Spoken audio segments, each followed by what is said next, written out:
করে ম্যাজিস্ট্রেট দিয়ে এটা বন্ধ করা, জনগণ যদি সচেতন হয়, বেশি কিছু না। আপনারা যারা ইয়াং জেনারেশন এখানে আছেন তারা শুধু যে আপনারা বিভিন্ন সভা, সেমিনার, ইউনিভার্সিটি যেখানে আপনাদের মানে সুযোগ হয় সেখানে শুধু 4টা পয়েন্ট বলেন যে এই পলিথিনটা মাটির সাথে মিশে মাইক্রন হয়ে সম্প্রতি গবেষণায় আমাদের ব্রেনে ঢুকে গেছে। আমাদের 99.5% হচ্ছে ব্রেন, 0.5% হচ্ছে আমাদের প্লাস্টিক। এটা কত বড় ভয়, এই জিনিসটা কিন্তু বোঝে না।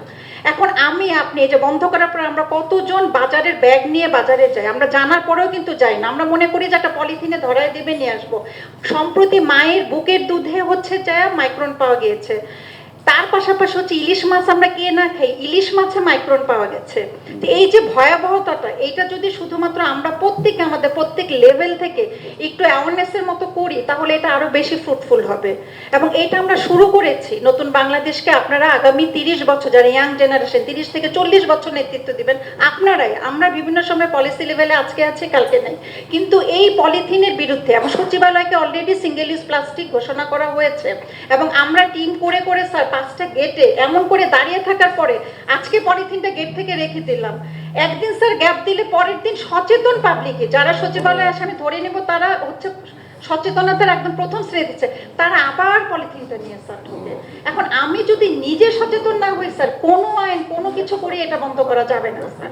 আর স্যার অনেকদিন থেকে শুনছি স্যার যে একটা শিল্প এলাকা কেরানীগঞ্জে ঘোষণা করা হবে এবং সেই এলাকায় স্যার হচ্ছে পুরান ঢাকার সব ইন্ডাস্ট্রিগুলোকে সেখানে শিফট করা হবে। আমি যখন স্যার 18 সালে অধিদপ্তরের পরিচালক এনফোর্সমেন্ট হিসাবে কাজ করেছি এবং সারা বাংলাদেশে তখন আমি ব্যাপক এনফোর্সমেন্ট করেছি, তখন থেকে এটা শিফট করা হয়নি স্যার। আপনারা পলিসি লেভেলে কথা বলার সুযোগ পাবেন স্যার, আপনি নিজেও আছেন স্যার। পুরান ঢাকায় যখন আমার ম্যাজিস্ট্রেট যাবে কিংবা আমি নিজেও অনেকবার অভিযান করেছি স্যার, সেখানে স্যার প্লাস্টিক এবং যেগুলো এখন পর্যন্ত আমরা সিঙ্গেল ইউজ না আমরা ব্যবহার করছি সেগুলো একই মেশিনে তৈরি করা হয়, যার ফলে স্যার আমি তো মেশিনটা সুইচ করতে পারছি না স্যার।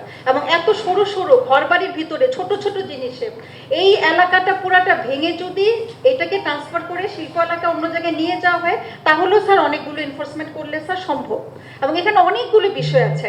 আমি মনে করি যে সচেতনতাটা এখনই দরকার, এখনই এটার বিরুদ্ধে আমরা জিরো টলারেন্সে যে যদি দল মত নির্বিশেষে ছোট বড় সবাই পরিবার থেকে শুরু করে অ্যাওয়ারনেসটা এটা অবশ্যই বন্ধ হবে স্যার। কারণ আমি আমার জন্য করব না, আমার ক্ষতির জন্য করব না, কে বলে দিবে তারপর আমি এটা ব্যবহার করব, বিকল্প এনে আমাকে হাতের কাছে দিয়ে দিবে এরকম না বিষয়টা। আমি দেখেছি আমাদের এক সিনিয়র স্যার ছাতা ঢুকায় যে প্যাকেট আছে না স্যার এরকম করে হোল্ডিং করে ওরকম করে সে কাপড়ের ব্যাগ বানিয়েছে, যা ছোট্ট একটা পার্সেল মধ্যে রেখে দেয় ফোল্ডিং করে, সেটা নিয়ে সে বাজার করতেছে, সে সচেতন।